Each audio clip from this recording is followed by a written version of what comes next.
வணக்கம். இந்த நியூஸ் 8 தமிழ்நாடு செய்திகளை தொகுத்து வழங்குவதற்காக நான் பாலவேல் சக்கரவர்த்தி. செய்திகளை விரிவாக பார்ப்பதற்கு முன்னர் முதலில் தலைப்புச் செய்திகளை பார்க்கலாம். புதுக்கோட்டை சித்தன்னவாசல் குடைவரை கோயிலை இன்று சுற்றி பார்க்கவிருந்த ஆளுநர் ரவியின் பயணம் ரத்து. மார்க்சிஸ்ட் கம்யூனிஸ்ட் கருப்பு கொடியுடன் போராட்டம் நடத்திய நிலையில் ஆளுநரின் நேரமின்மை காரணமாக ரத்தானதாக மாவட்ட நிர்வாகம் தகவல்.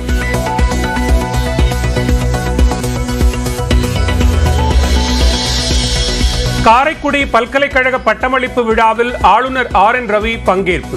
புறக்கணித்தார் உயர்கல்வித்துறை அமைச்சர் ராஜகண்ணப்பன்.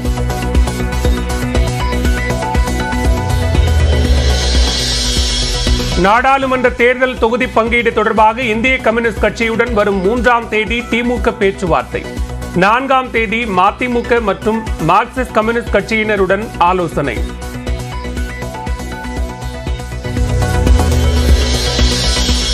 சிவகங்கை தொகுதியை காங்கிரசின் கார்த்தி சிதம்பரத்திற்கு வழங்க திமுக கடும் எதிர்ப்பு.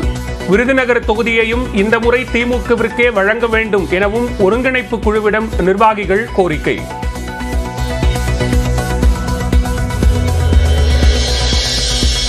தொகுதி பங்கீடு குறித்து பிப்ரவரி 9 திமுக காங்கிரஸ் 2ஆம் கட்ட பேச்சுவார்த்தை.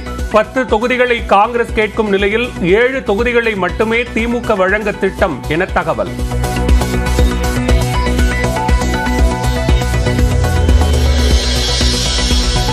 அதிமுகவின் தொகுதி பங்கீட்டு குழு உட்பட 3 தேர்தல் குழுக்கள் ஆலோசனை. யாருடன் கூட்டணி என்று பொறுத்திருந்து பாருங்கள் என ஜெயக்குமார் விளக்கம்.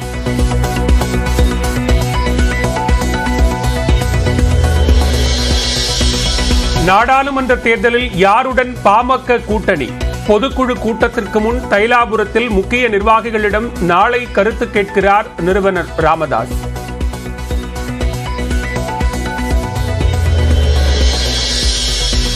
நாடாளுமன்ற தேர்தலில் பாஜகவிற்காக ரஜினி, கமல், விஜய் உள்ளிட்ட நடிகர்களிடமும் ஆதரவு கேட்போம்.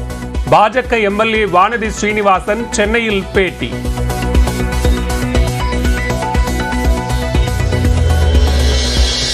வரும் 11ஆம் தேதி தமிழ்நாடு வருகிறார் பாஜக தேசிய தலைவர் JB நட்டா.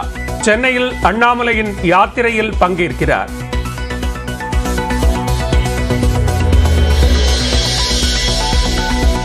ஸ்பெயினில் இந்திய தூதர் தினேஷ் பட்நாயக்குடன் முதலமைச்சர் MK ஸ்டாலின் சந்திப்பு. முதலீட்டாளர் மாநாட்டில் பங்கேற்பதற்கு இந்திய தூதர் வாழ்த்து.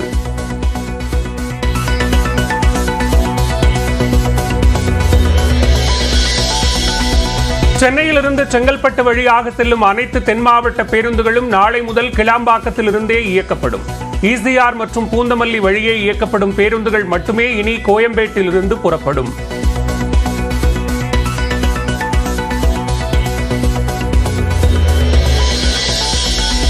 கடலூர் மாநகராட்சியில் அதிருப்தி திமுக கவுன்சிலர்கள் ராஜினாமா செய்ய போவதாக எச்சரிக்கை. MLA ஆதரவு கவுன்சிலர்களை திமுக மேயர் புறக்கணிப்பதாக குற்றச்சாட்டு.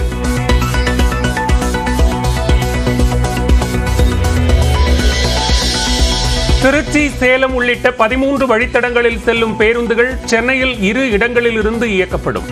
கிளாம்பாக்கத்தில் 710 பேருந்துகளும் மாதவரத்திலிருந்து 160 பேருந்துகளும் நாளை முதல் இயக்கம் என அறிவிப்பு.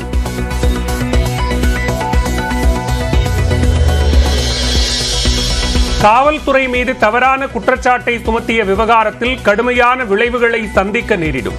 ஒளிப்பதிவாளரும் நடிகருமான இளவரசுவிற்கு சென்னை உயர்நீதிமன்றம் எச்சரிக்கை.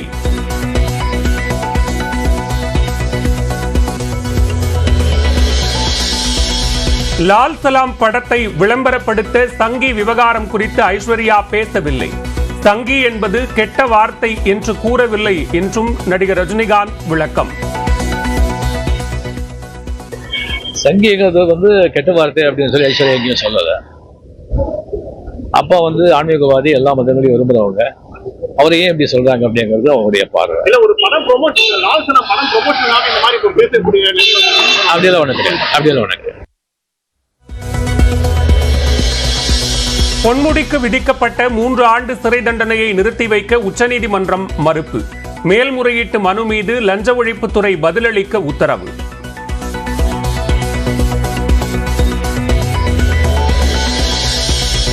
அமைச்சர் செந்தில் பாலாஜியின் நீதிமன்ற காவல் நாளை மறுதினம் வரை நீட்டிப்பு.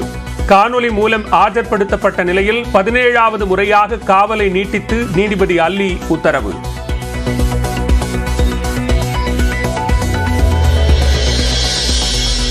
மாநிலங்களவைக்கு ஆந்திரா, கர்நாடகா, பீகார் உள்ளிட்ட 15 மாநிலங்களிலிருந்து தேர்வான 56 உறுப்பினர்கள் ஏப்ரலில் ஓய்வு.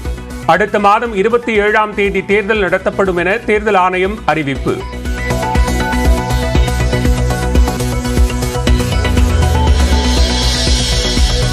கொச்சி அருகே சோமாலிய கடற்கொள்ளையர்களால் கடத்தப்பட்ட ஈரானிய கப்பலில் இருந்து மீனவர்கள் மீட்பு. INS சுமத்ரா போர்க்கப்பல் மூலம் இந்திய கடற்படை அதிரடி.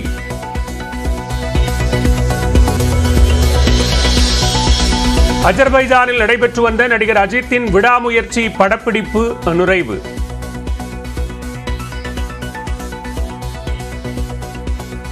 இறுதிக்கட்ட படப்பிடிப்பு கஜகஸ்தானில் நடைபெற உள்ளதாக தகவல்.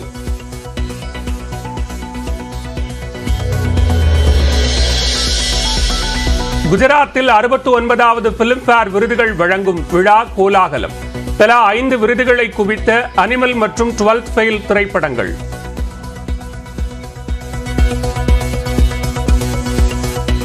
கொடைக்கானலில் பகல் வேளையிலேயே அடர்ந்த பனிமூட்டம் நிலவி வருவதால் வாகன ஓட்டிகள் கடும் அவதிக்கு ஆளாகி இருக்கிறார்கள். இது தொடர்பான கூடுதல் விவரங்களோடு இணைகிறார் செய்தியாளர் ஜாஃபர். விவரங்களை பதிவு செய்யலாம். நிச்சயமாக பலவேல். திண்டுக்கல் மாவட்டம் கொடைக்கானல் மலைப்பகுதியில் கடந்த சில தினங்களாக மழைப்பொழிவு இல்லாமல் காணப்பட்டதை தொடர்ந்து காலை மற்றும் மாலை வேளையில் கடும் குளிரும் நிலவி வருகின்றது. இந்த நிலையில் இன்று காலை வேளை முதல் மிதமான வெப்பம் நிலவிய நிலையில் பிற்பகல் வேளையில் அடர்ந்த பனிமூட்டம் தரையிறங்கியது. குறிப்பாக ஏரிச்சாலை, மூஞ்சிக்கல், அப்சர்வேட்டரி, உகாத்தே நகர், சீனிவாசபுரம் உள்ளிட்ட பல்வேறு பகுதிகளிலும் வத்தலகுண்டு, பழனி பிரதான மலைச்சாலைகளிலும் அடர்ந்த பனிமூட்டம் நிலவுகின்றது. இந்த அடர்ந்த பனிமூட்டத்தினால் பகலே இரவு போல் காணப்படுவதால் வாகன ஓட்டிகள் பெரும் அவதியடைந்து முகப்பு விளக்குகளை எரியவிட்டபடி மலைச்சாலைகளில் ஊர்ந்தவாறு வாகனங்களை மிதமான வேகத்தில் இயக்கி தங்களது பயணங்களை தொடர்கின்றனர். மேலும் சில இடங்களில் எதிரே வருபவர்கள் கூட தெரியாத நிலையே காணப்படுவதுடன் அடர்ந்த பனிமூட்டத்தினால் மலைப்பகுதி முழுவதும் கடும் குளிரும் நிலவி வருவதும் குறிப்பிடத்தக்கது. பாலவேல். நன்றி ஜாஃபர், விரிவான விவரங்களை பதிவு செய்தமைக்கு.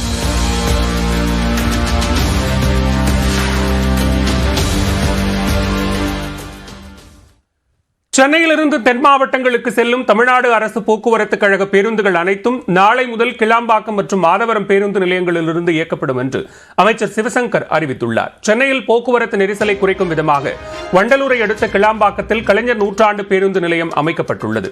முதற்கட்டமாக தென் மாவட்டங்களுக்கு செல்லும் அரசு விரைவு பேருந்துகள் இந்த பேருந்து நிலையத்திலிருந்து இயக்கப்பட்டு வருகின்றன.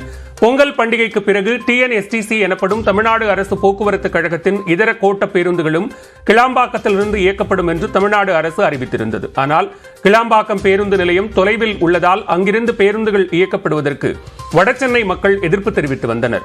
இந்நிலையில் தென் மாவட்டங்களுக்கு செல்லும் தமிழ்நாடு அரசு போக்குவரத்து கழக பேருந்துகள் நாளை முதல் கிளாம்பாக்கம் மற்றும் மாதவரம் பேருந்து நிலையங்களிலிருந்து இயக்கப்படும் என போக்குவரத்து துறை அமைச்சர் சிவசங்கர் அறிவித்துள்ளார். இது தொடர்பாக அவர் வெளியிட்டுள்ள செய்தியில், கிளாம்பாக்கம் பேருந்து நிலையத்திலிருந்து 710 இதர கோட்டங்களின் TNSTC பேருந்துகளும், மாதவரம் பேருந்து நிலையத்திலிருந்து 160 TNSTC பேருந்துகளும் தென் மாவட்டங்களுக்கு இயக்கப்படும் என்று கூறியுள்ளார்.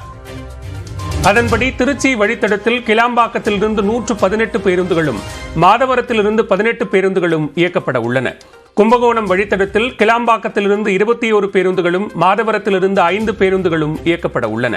காலை 6 மணி முதல் இரவு 10 மணி வரை அதிகப்படியான பேருந்துகளும், அதன் பிறகு பயணிகளின் வருகைக்கு ஏற்ப பேருந்துகள் இயக்கப்படும் என்றும் தெரிவித்துள்ளார். கோயம்பேடு பேருந்து நிலையத்திலிருந்து தென் மாவட்டங்களுக்கு இயக்கப்படும் பேருந்துகள் நாளை முதல் இயக்கப்படாது என்றும், விழுப்புரம் கோட்ட பேருந்துகள் தென் மாவட்டங்களிலிருந்து திரும்பி வரும்போது தாம்பரம் வரை இயக்கப்படும் என்றும் அமைச்சர் சிவசங்கர் தெரிவித்துள்ளார்.